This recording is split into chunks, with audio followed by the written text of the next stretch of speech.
Welcome to this week's edition of Flashback Friday, your opportunity to get some good review by listening to episodes from the past that Jason has handpicked to help you today in the present and propel you into the future.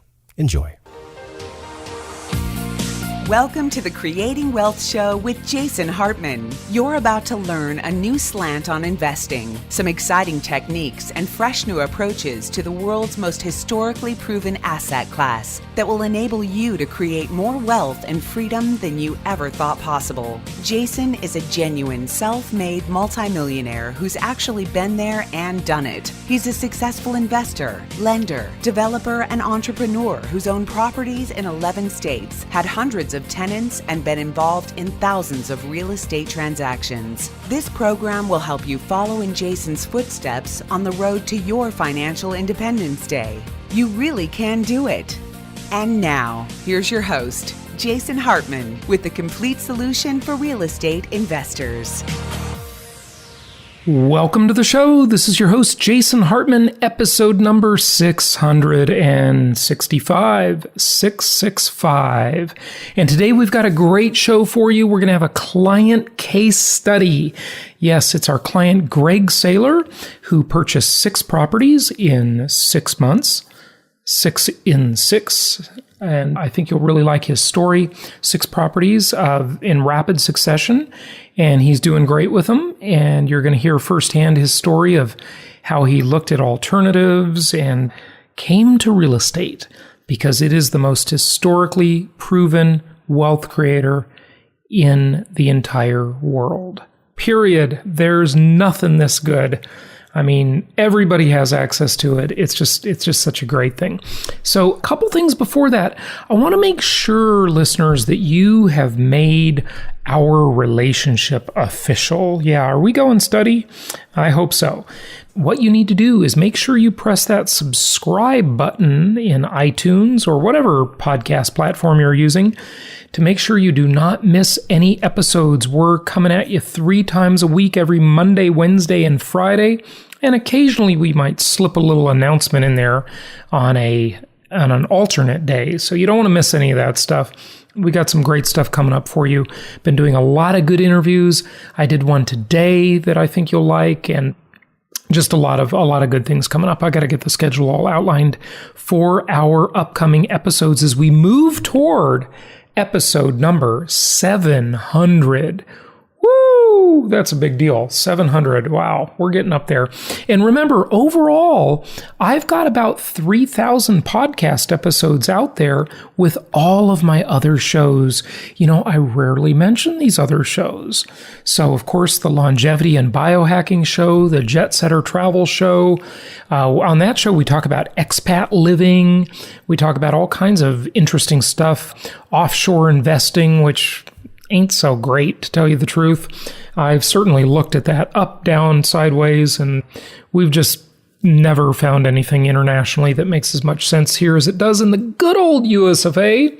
Gosh, Holistic Survival Show. If you're feeling depressed, do not listen to that show because it might push you over the edge. It's definitely not the optimistic stuff. But, you know, there's 2 sides of the brain. We all have a positive and negative side, right? I was going to say we're all bipolar. Well, no.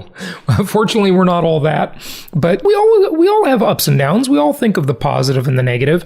And it's interesting. I've been reading this book, and it talks about what I've talked about on the show before many times, which is that concept of what will you do more for? Will you do more? And this is such an important part of how we think as humans and how we invest as real estate investors. Because what will you do more for? Will you do more to go and earn 20, 25, 35, 40, 45 even % on your money by investing it in income property, the most historically proven asset class? Or will you do more to save some money? Will you do more to avoid loss or to gain something? What is the stronger motivator in our psychology? Well, since we have been conditioned by eons of scarcity, our mentality is always to preserve, to conserve. That is the way we operate. In fact, I was reading another book, and I can't remember. They used a funny phrase. Oh yeah, here it is. Cognitive misers. Yes, we are cognitive misers. So even with our own brain power, we conserve. Because interestingly, the brain, compared to the rest of our body, doesn't weigh very much. But it takes like 20 or 30% of the energy that your body uses. That's pretty amazing if you think about it. Our brain is very greedy when it comes to energy. And if you think about it, we're kind of lazy as people. I mean, that's just the general propensity of all of us, I think. I mean, I certainly get this way. I hope you share that with me, and you do too. I hope it's not just me, I guess I'll say. But we don't want to make a big effort to think. Earl Nightingale used to say that we'll go around when we have a problem, we'll ask our neighbors what to do, our families what to do, our parents, our children, our uncles, our cousins. We'll look at our horoscope, we'll do everything. But the last thing we'll do is sit down, and he said, with a pen and paper, and actually think the problem through, right? Actually think the problem through. And that's because of this propensity to conserve our energy, to conserve even our thought energy.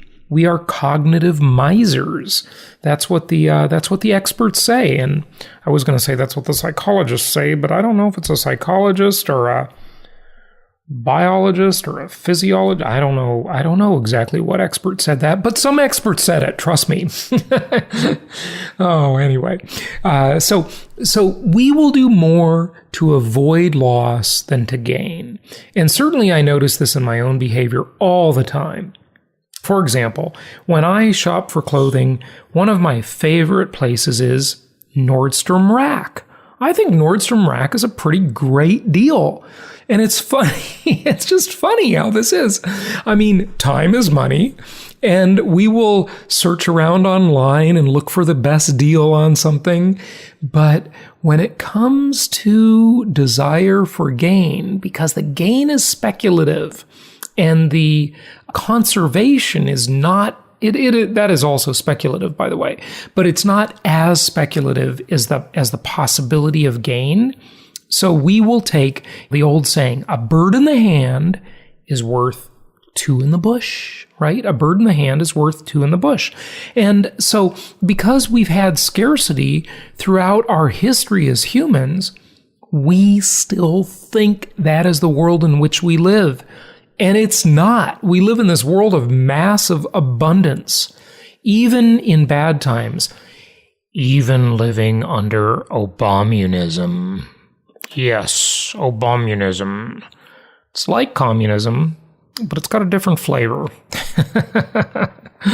What will they call it if Bernie Sanders becomes president? Well, he's probably not going to. We're either going to have a very weird, loud, boisterous guy, you know who I'm talking about, Mr. T there, or we're going to have the criminal known as Hillary Clinton. Yes, that will probably be our two choices. It's always that we don't really ever get a choice, do we? We always have to just vote for yep, you guessed it, the lesser of two evils, right? So given that one, you know what my decision's going to be, listeners. But again, certainly not my favorite. My favorite was disqualified a long time ago, and that was Mr. Rand Paul. Of course, Ben Carson, he's kind of an interesting guy. We had him on the show before. We've had quite a few presidential candidates. Austin Peterson, the Libertarian candidate. John McAfee, of course, another Libertarian Party candidate for president. I don't know who's leading. I mean, Rand Paul endorsed John McAfee. On the Libertarian Party side, I don't know. We'll see who's living. One of our clients said a great thing to me today. She was so funny. I just cracked up when I heard her say this. We were voxing back and forth. Yes, that's you, Michelle. And she says, it gets lonely being a libertarian in the San Francisco Bay Area. I thought that was the funniest statement. Oh, gosh, you really made me laugh on that one. But yes, it does get lonely being a libertarian sometimes. But I tell you, it is rising. That ideology, I'd say it probably has a stronger foothold than it has at any time in my lifetime, at least. And I would say that Ron Paul, the father, of course, he was surprisingly popular with Generation Y, with the millennial generation. Now, hey, folks, we've talked a lot about Gen Y, by the way, and the fact that they're going to make great renters. They're going to be renting for a long time. This is the reason we're seeing such strong rental demand virtually everywhere in the country and virtually every market. We did a call today with our local market specialists, not all of them, but most of them. We had about 25 people on the line, and we were talking with our different teams in Indianapolis and Memphis, just all over the place, all our different markets, right? I don't need to explain. Little Rock, Arkansas, et cetera, et cetera. So anyway, we had them all on for a conference call today, and the first thing I did is I went around the virtual room and I asked them all what was going on. And I actually cannot say in all fairness without exception, because there was one exception.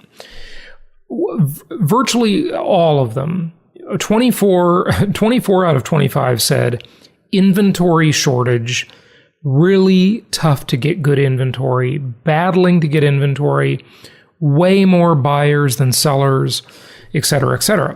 One of them said they weren't having too much of a challenge with inventory. So kind of interesting there as we went around.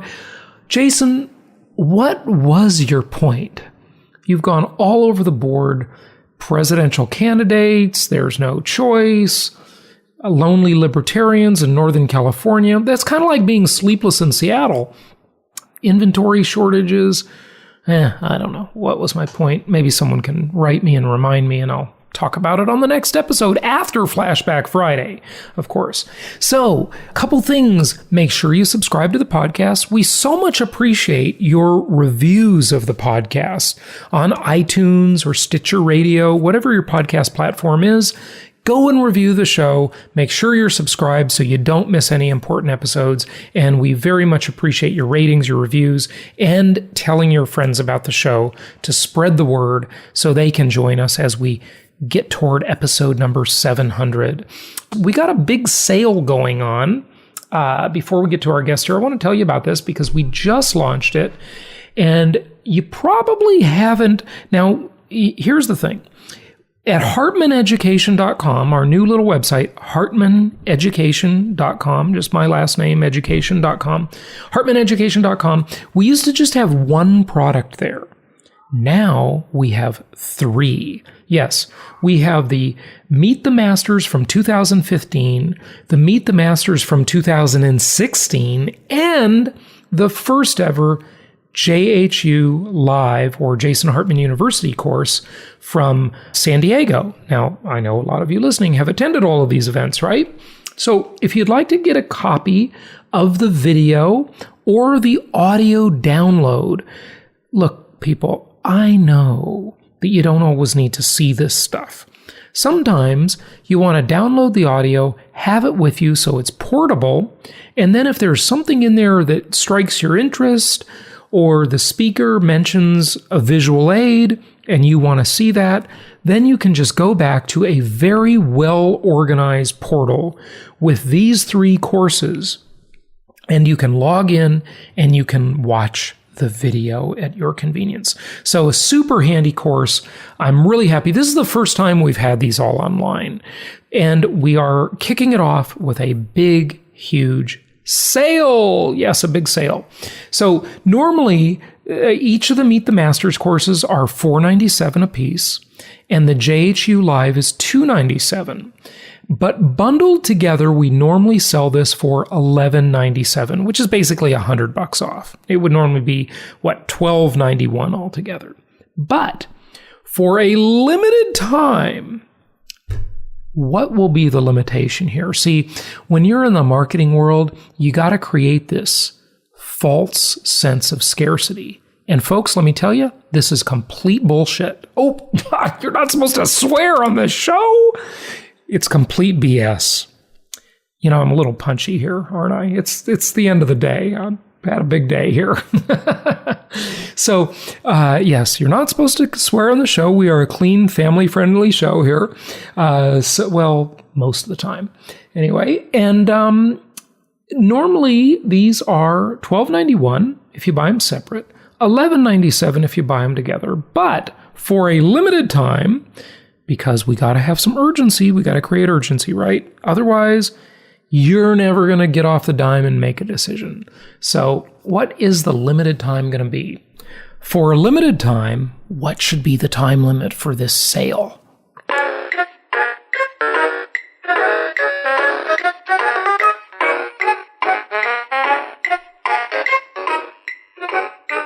Oh, will you shut that thing up?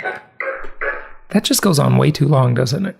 How about if we say for the next week? Yes, 1 week sale on this. Well, maybe we better make it a little longer. Because what if you're not caught up on your episodes and you haven't listened to them all? Let's make it 2 weeks.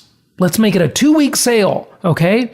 For 2 weeks, you can get all 3 of these for only $7.97. And that, my friends, is a great deal. $7.97, all 3 courses, audio and video, beautifully well organized. We got a great little online university sort of website for that. So check it out. Take advantage of that. HartmanEducation.com. Also, we've got our Ohio property tour and creating wealth seminar coming up. That's going to be fantastic. Cincinnati area. JasonHartman.com. Click on events. Check out the details for that and join us. A bunch of you have already. So we're looking forward to seeing you there. And that is coming up in early June. So check that out. Remember, you're listening to Flashback Friday. Our new episodes are published every Monday and Wednesday. Without further ado, let's get to our guest, a client case study, 6 properties in 6 short months with Greg Saylor. It's my pleasure to welcome another case study, a case study from one of our wonderful clients. We love hearing from you, and we would appreciate having any of you on the show. Let us know if you're interested in being on and sharing your story. This is where the rubber meets the road. These real stories from clients really inspire our listeners. It's my pleasure to welcome Greg Saylor. Now, let me tell you a little bit about Greg. He is a software engineer. He's in the cybersecurity field for big corporate enterprise applications, and he started investing with us just about 5 months ago. So he's pretty new at this, and we love to hear from investors at all levels, even investors who haven't started their journey yet. Once in a while, that's really interesting, or maybe they just started, or they're just a few months in like Greg, or they're several years in and they're veteran investors, and they can tell us the good, the bad, and the ugly about investing. So let's just dive into it and welcome Greg Saylor. Greg, how are you? I'm doing really well, Jason. Thank you so much for inviting me on the podcast. It's good to have you, and you are closing on your 6th property. You'll have a 6-pack next week, right? That's right. Yeah, I'm really happy about that. I couldn't be happier with how things are going. Good stuff. Well, it's new, so there will be bumps in the road and problems. I'm just going to warn you. It's not all roses, but I'm glad to hear it's all going well. It's mostly roses most of the time. So first of all, what got you interested in real estate investing? I mean, I'm sure over the course of your life you've done and tried a bunch of things, maybe stocks, maybe you work for a publicly traded company and you have stock in that company. I don't know. But what's the interest with real estate? Well, actually, I do work for a publicly traded company right now, but I've never really done much investing. I mean, I did the 401k thing.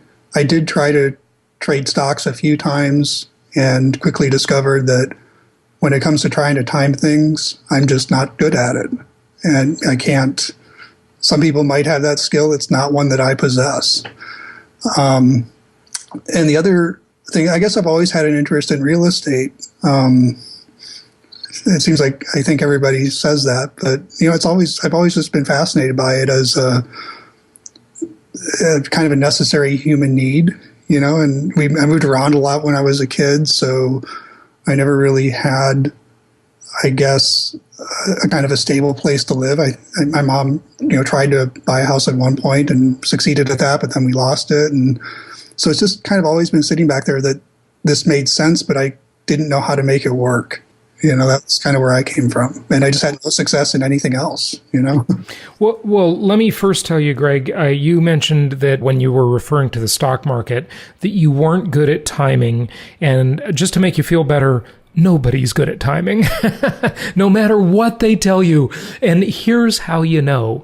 All of these fund managers, all of these different mutual funds, and I don't just mean fund managers of mutual funds, all of these different advisors, there have been numerous surveys on them that by and large, none of them beat the index funds. So they charge big management fees, and you can pretty much get the same result. This has been documented over and over for decades, okay? And you've probably heard this stuff. You can get the same result by just buying the index. Just buy the S&P 500 if you're into stocks in the first place. And I think stocks suck. You know that. It's the modern version of organized crime. But don't feel bad if you say you can't time the market, because nobody can. The people that do it full time, that have made a career out of it, can't time the market either. Yeah, and then you have all these shenanigans that are going on behind the scenes in the stock market too. We probably have a whole many-hour discussion around some experiences I've had with that. But you're exactly right. I finally just put my 401k into the total market index fund. And I think it's good to have that. But when I started investing in real estate, last November, in the stock market, I managed to lose about $20,000 between November and December. So wow, yeah, you could, with $20,000, as you now know, having purchased 6 properties, you could buy another property. Exactly right. And that's it. I mean, I like cash flow. I think cash flow is really, really compelling. And like I said, I just, like everybody else, I can't time the market, so why even try? Kind of my perspective at this point. Yeah, absolutely. But even if you could time the market, it doesn't mean that you'll win the game. It doesn't mean that you'll outperform good, solid income property investments anyway. So yeah, very, very good points. Okay, so Greg, tell us what you did when you started getting interested in real estate investing, because you knew you could do better there than you could in the stock market. What did you do first? I kind of knew. I started looking around locally in California, and it was sort of, I guess, the same sort of general direction that I took when I bought my property, which is I started looking for properties that seemed like they would make sense. Now, does that mean the house you live in? Yeah, that's right. So so you do own your own home, and just so the audience knows, you live in the Bay Area, San Francisco Bay Area, right? That is correct. Okay, and whereabouts? Do you want to be more specific? I mean, do you live in San Jose or where? I live in up in actually the unincorporated part of Alameda County in Hayward, which is right about halfway between San Francisco and San Jose, or kind of near Oakland on the East Bay. But so when I was looking at buying a property, of course, I was living in San Francisco at the time, and I just started, expanding my search until I found property that had the amount of land that I wanted, that was something I could afford, and that I liked, and that put me into Hayward. So it was the same kind of a thing with investment property. I started looking in areas I knew, and I just kept expanding and getting bigger and bigger and bigger. Finally, I realized I was up in Chico, of all places, looking at rental housing for college students. And I'm thinking, do I really want to get into that? Not really. And they didn't even make that much sense there. So I kind of said, oh, there has to be another way. There has to be another way to invest in real estate. And that's when I started listening to your podcast and a couple of other podcasts. And, I knew it wasn't going to be California. I knew it had to be somewhere else. So I just was trying to find a solution to that. Right. And by the way, there are no other podcasts on real estate investing to ever listen to. So we are the only one. You're certainly my favorite. I would like to think of that, but It's not true, unfortunately. But yeah, good stuff. So you started listening to the podcast, and when was that? I mean, your first purchases were in November of last year, about 5 months ago. How long did it take? How long were you educating yourself, listening to podcasts, and then before you did your first deal? I would say about 45 days. But I listen to a lot of podcasts. I have quite a commute between my house and work. So I have, I'd say, about 2 hours a day, so about 10 hours a week of listening to your podcasts. I got through quite a few of them pretty quickly. And then I called and left a voicemail, and Oliver called me back. We had a very nice conversation. And I just knew it was the way for me. It made sense to me. The investment vehicle makes sense. It's not complicated. I mean, the transaction might be a little complicated, but the investment itself makes a lot of sense and seems relatively simple, you know? Mm-hmm. Yeah. And you know what? I'm so glad you mentioned that, because I find that a lot of these different investment promoters out there who are promoting whatever type of investment, they hide things through complexity. And the world is not a really complex place as it might appear on the outside. You know, sometimes the simple things just are the best. I mean, the concept of just owning a property and renting it to someone, I mean, there are things you have to know. No question about it. We fill a lot of time on this podcast talking about many different aspects of real estate investing. But overall, I mean, you don't have to understand the Fibonacci curve or all of these crazy things these Wall Street guys would have you understand. You know, some of these other investment schemes out there. It's just not really that complicated, is it? It's just a simple, workable thing, right? Yeah, I mean, there's like the acquisition. I mean, there's a number of players involved, of course. So it does get a little bit, not I don't say cumbersome, but a little, there's moving pieces during the acquisition piece. But after that, you're right. I mean, for me, it's pretty straightforward. There's the mortgage, the tenant, the insurance, property management. That's maintenance. What else is there, really? Yeah, you got about 6 components, I'd say. 5, 6, 7 components, depending on how you look at it, depending on whether or not you have a homeowners association. So there are a few moving parts, but it's a really small number of moving parts in comparison. So what was your first property? Which one did you buy first? Let me just add one more thing. And the other thing is that those moving parts are ones that I feel like I can have influence over, right? If I don't like my insurance carrier, I can go get a different one. If I don't like my property manager, I can get a different one. So I think that's like, if I want to raise the rent, I can raise the rent. If I need to lower the rent, I can lower it. It's just that having that flexibility in all the dimensions, I think, is a good thing. Doesn't it feel nice to be in control of your investments? Yeah, it really does. Yeah, it just makes such a difference. It really does. Yeah, good stuff. Okay, so your first deal, tell us about that. It was in Indianapolis. It was a duplex. And actually, I had in mind that my first 3 properties were going to be duplexes, because of the way that the lending works. Is the first 4 properties, if they're duplexes, are 25% down, and then after that they go to 30%. So I kind of wanted all of and then after 4, of course, the single family homes go to 25%. And I just wanted to keep it putting 25% down on my properties. Mm-hmm. So I loaded up on the duplexes for the first 3, because I had my primary home, which was number 1. And then switched to single-family homes. So Indianapolis was 1 duplex, or you bought a couple of them there? I bought 2 in Indianapolis. And were those new construction or resales?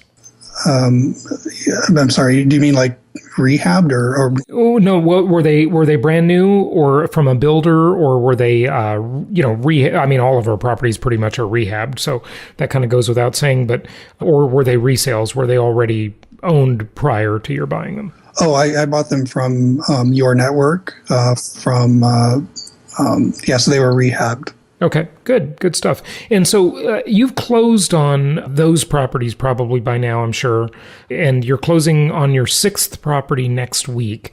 So tell us about the process of buying and how that all went and getting them closed and so forth. Well, it was pretty smooth. I mean, I had some issues early on with, I was working with a lender that you guys did not recommend or hadn't recommended. And I didn't like how that was going. So I asked Oliver, and he suggested some other folks that you guys recommended, and that just greatly simplified everything. What was the problem with the first lender that you didn't like so much? It was just kind of a lack of communication. As somebody new to investing, I just didn't. There was a lot of questions I needed to have answered, and I was not getting clear answers. And I know it could be me. Sometimes people can communicate differently. I was just not communicating well with them. Whether it was my fault, their fault, I don't know. It just wasn't a good fit. Sure. Yeah, absolutely. And one of the things I say frequently is that investment property financing is a specialty.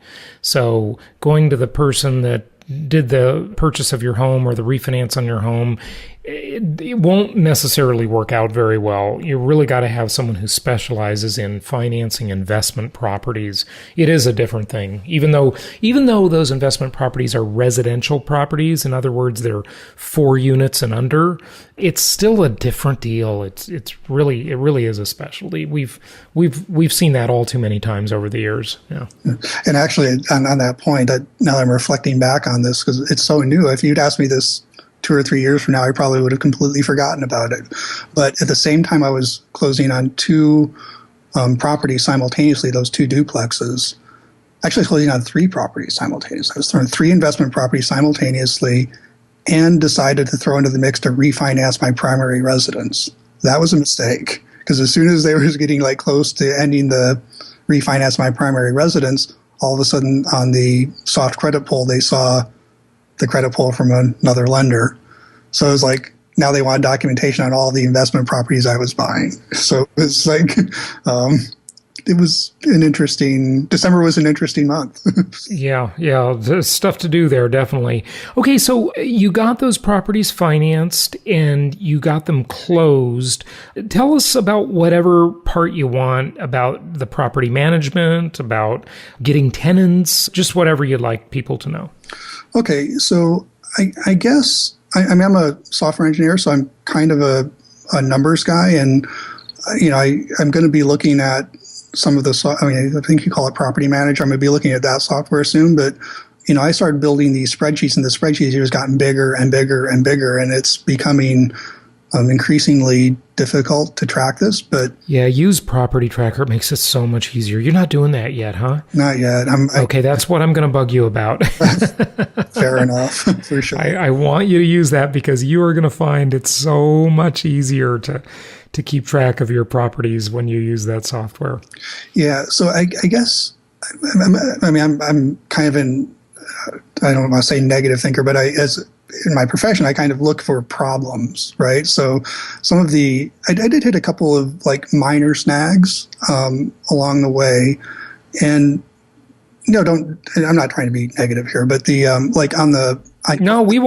want it to be realistic. One of the things we really try to do, Greg, is provide real transparency. Other people out there will hide the flaws. Look at there are problems. I'll be the first to tell anybody it's not perfect, but like Winston Churchill said of either democracy or capitalism, it's just better than everything else. That's all. That's the only thing I say. It's better than everything else. So one of the things that I found when I'm looking at properties using your website that I found a little tricky was the providers.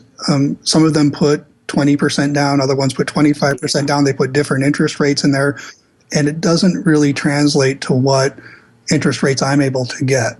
So that's why I had to build a spreadsheet right there, because I needed to be able to take that numbers, put them into my spreadsheet so I could see what the actual, numbers were considering the financing. Right, exactly. Just a reminder, you're listening to Flashback Friday. Our new episodes are published every Monday and every Wednesday.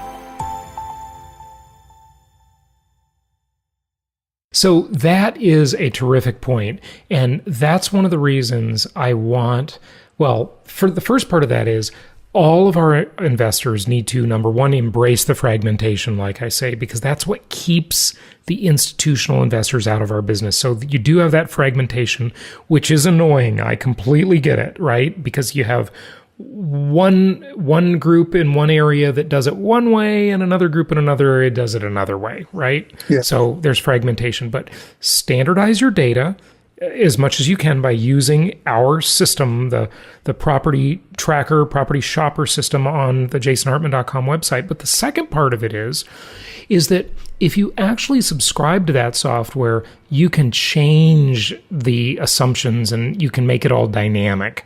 It's static when you're looking at our website, and we are working on an upgrade to that, but I'm not going to say that's coming anytime soon. You know how software projects go in your business.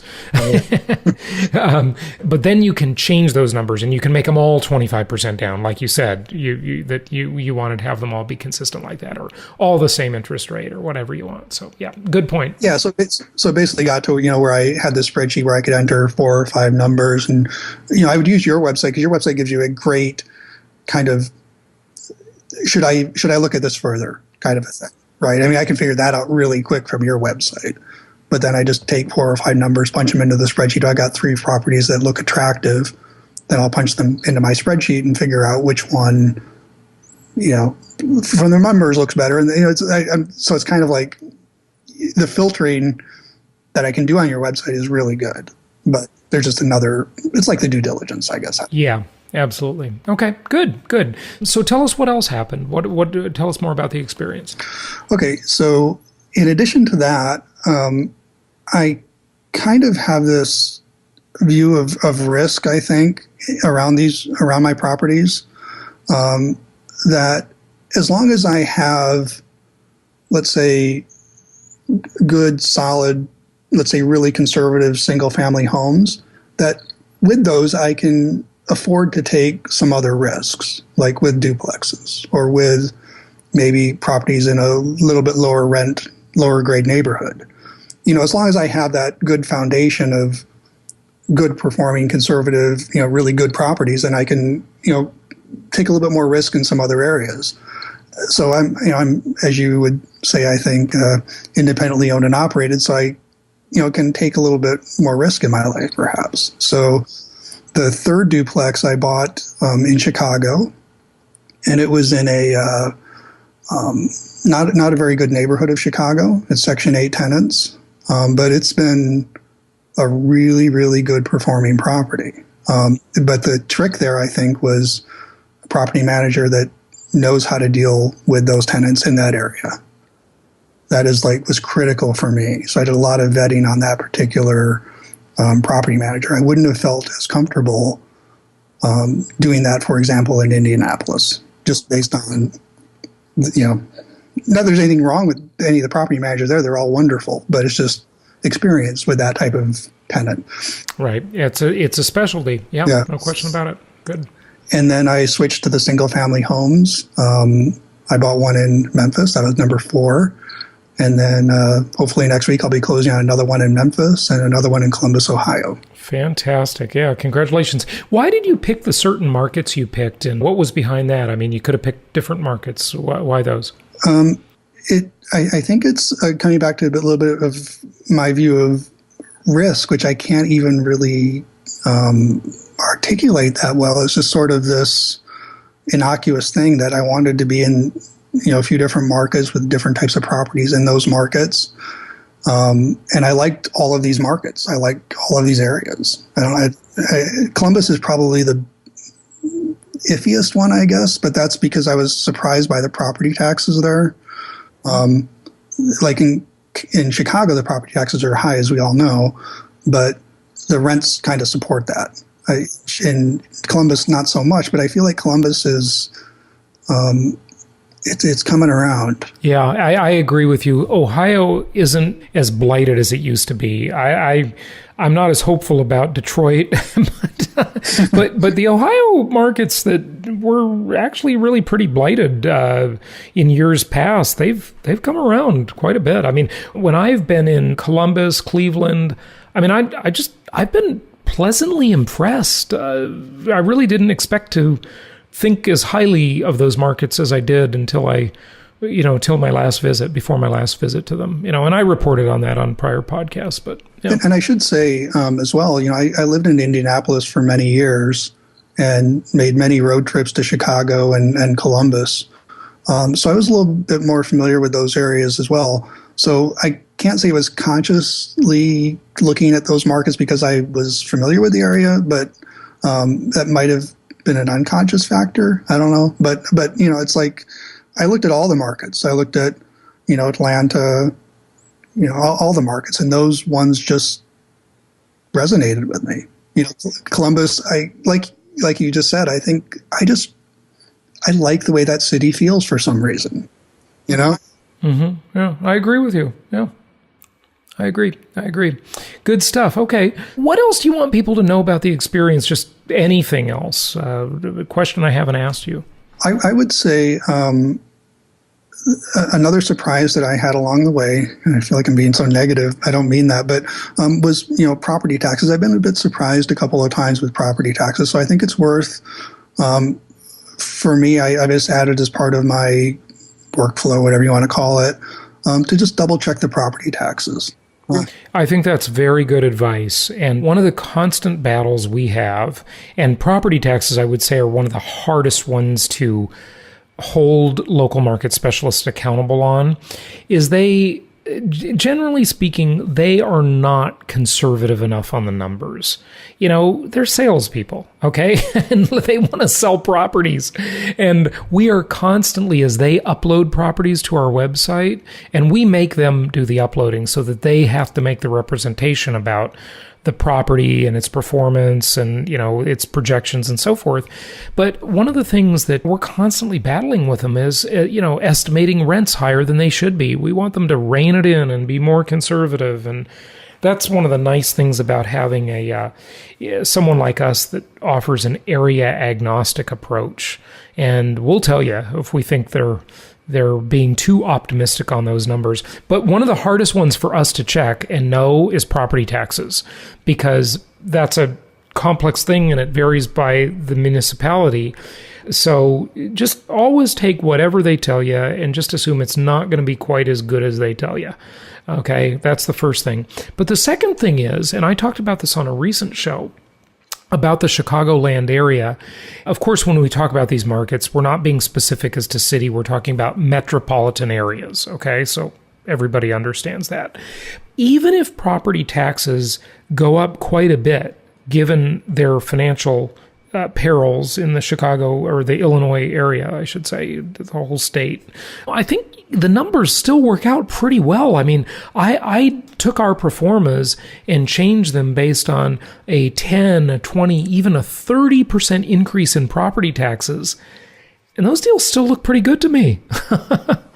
Yeah, I'm baffled in kind of a good way how the properties there perform and just the general quality of the rehab work that is done there. I've just been really, really blown away by it. I would think my brain tells me that a property in those areas at that price point with those property taxes wouldn't perform. But when you run the numbers, they perform really well. Mm-hmm. Yeah, so. Good stuff. No, it is surprising, and I think that has the chance to really be more of a hybrid market where you could see some decent appreciation as opposed to the more linear markets that just sort of chug along and appreciate more moderately. So that's another benefit of it. Yeah, and let me get this nod out as well, because I've said a couple of things about your website and some of these things we just talked about. But being a software engineer, one of the things we deal with is normalized data a lot. And you guys have done a remarkable job of that. There's other providers out there that are in multiple markets, and they do not do nearly as good of a job as you guys do. So even though I have a few, what I would call almost due diligence items, they're not even, they're just minor, but you guys do a really good job of getting us, a good idea of what a property is going to look like if we were to buy it. So. Yeah. Yeah, good. Thank you. We really, that's the first thing I said when I got into this business many years ago, as I said, look, you got to standardize the data, because I was trying to do this myself. And I didn't have anyone to help me. I mean, that's why I started this business, is back in 2003, 2004, I wanted to become a nationwide investor. And I mean, the data I would get, Greg, it was like I had to be a detective work for every deal. It was just crazy, the amount of detective work I had to do, and I had to assemble things into my own format, and it drove me absolutely nuts. You gotta standardize the data. So that's absolutely imperative. Yeah, I couldn't agree more. And the other thing I would add is, where is I going to go with this? In terms of the property, of course, I track all of my income and expenses in month by month, and I've been pretty surprised that the properties haven't just met the pro forma; they've actually exceeded the pro forma. So, you in general, like after everything's all said and done, I think the numbers you guys put up there are actually pretty conservative. Yeah, that's what we try to be. We just want you to have a better experience than what we say. But even if you don't, even if those numbers come in short, it's still going to be pretty good, compared to whatever else you might do. I would say I would hold our deals up against anything else you could find, So, yeah. And then here's a real example, like the Chicago property, which I mentioned wasn't in such a good neighborhood, but I kind of knew that. I knew I was taking a little bit more risk with this property. We need to put a fence up, right? There's just, let's say, not good activities going on in the backyard at night. So we need to put a fence up, which is something that we probably wouldn't have to do, or I wouldn't have to do if I say we, I mean the property manager and I working in combo on that, which probably wouldn't have had to have done in any of the other properties that I bought. Yeah. So it's little things like that can, but it's just a risk that I kind of knew going into that. Right. And so plan for some additional expenses, be conservative on your numbers, have a reserve fund. That's all good advice. Very, very good points. And tell us, what are your plans for your investment portfolio? I mean, you got into this because you wanted to earn a higher return on your money, of course, and maybe the overall goal of financial freedom and leaving the corporate world someday. I don't know. What are your plans? That's an interesting one, because I really enjoy the work that I do. But, it's, for me, growing up really poor, has had sort of this odd psyche. I can't really explain it, but it's sort of almost a fear of losing everything that I've had my whole life.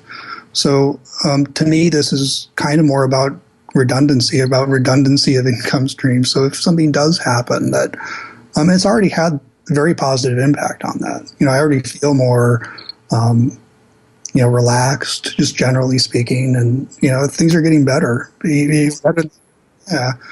And I don't know if I should say this, but the income that I'm getting from these properties just kind of blows my mind. I mean, I'm generating close to $4,000 a month from these 6 properties. Wow, that is fantastic. Yeah, and that's with are those all based on 25% down? Yeah. Yeah. Wow. Yeah, you're doing great. Good for you. I'd be happier with this. I'm like really blown away by it. I mean, that's not county maintenance and things, vacancy loss. That's how I kind of rate my goal progress, I guess, is looking at the income, but then not counting vacancy loss or maintenance. That's how I kind of track my goals, I guess. Mm-hmm. Yeah. Good. Not how I track the performance, is how I track my goals. In terms of goals, do you have a certain number of properties you want to buy? I think it depends on what's going to happen after property number 10. I'm not sure. I know there's some solutions out there, but I'm still not real happy with the ones I've seen. They're in terms of financing more than 10 properties, right? That's right. Yeah. And the other thing that I've noticed is, the debt to income ratio, our personal debt to income ratio, is actually a really important factor in financing.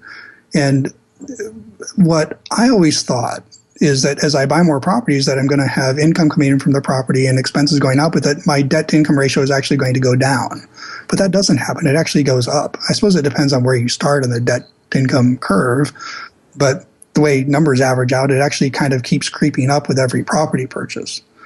And I think that number needs to be less than 43%. I don't want to speak for anybody, but so it's, I've been, I count for that on my spreadsheets now too, just to make sure that if I'm looking at a property that it's not going to, that my debt to income ratio is going to be okay with it. Right. Okay, good stuff. And so you're going to get to your 10th property, and one solution, because you don't like the financing out there for more than 10 properties, is to just get married and have your spouse buy 10 more. There you go. Okay, now you're just teasing me, Jason. There you go. Yeah, good. There's a creative solution, Greg.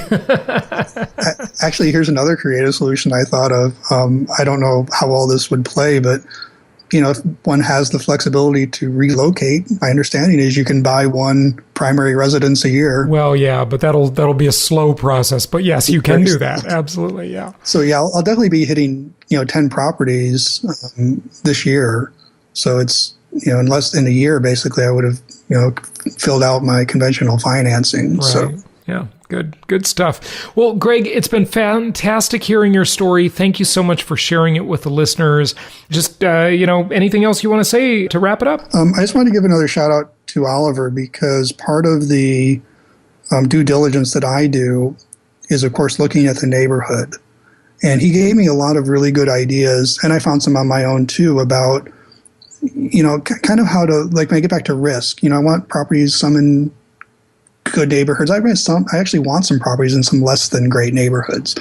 And, some things I use to look at that are what's around the property. Like, is it just a bunch of liquor stores, or are there movie theaters, or are there other things like, as you kind of move up the scale, there's like more, entertainment type things around the property, and then you get into the really good neighborhood, you got like golf courses and things like that.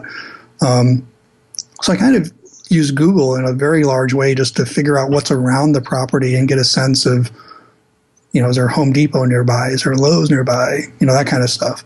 And I think that's been really helpful for me. And of course, just walking around the street, the technology that's out there now to be able to look at a neighborhood is just phenomenal. Yeah, and soon we're going to be able to dispatch our personalized drones out to do that for us too. So yeah. it's Greg, it's an amazing time to be alive, as I always say. It certainly is. Yeah, and, good stuff. And personally, thank you to you and all that you guys do. I know you guys work really hard on everything, and I've been an incredibly fortunate benefactor from that. So, well, thank you so much. We appreciate your business and appreciate having you as a client, and hope that we can help you build an awesome financial freedom portfolio. So thank you. Yeah, thank you so much.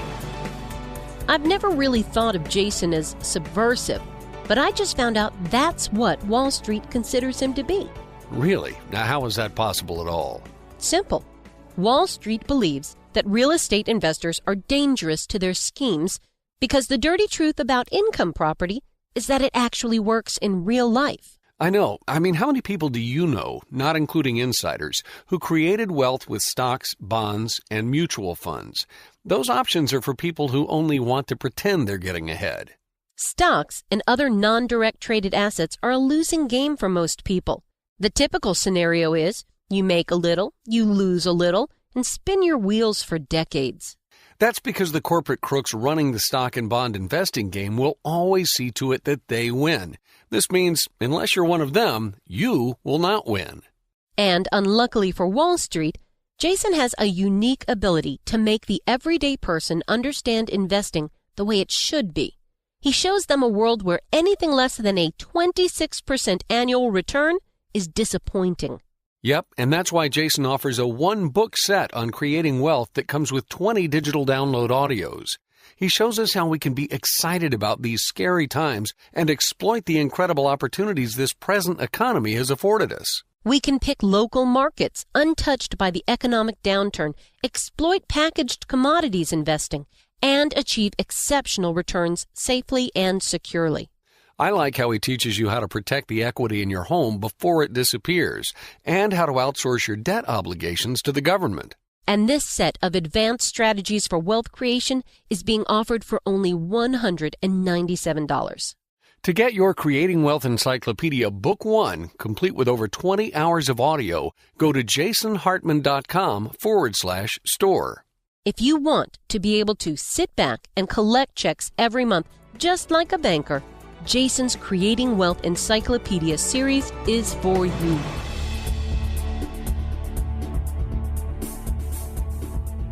This show is produced by the Hartman Media Company, all rights reserved.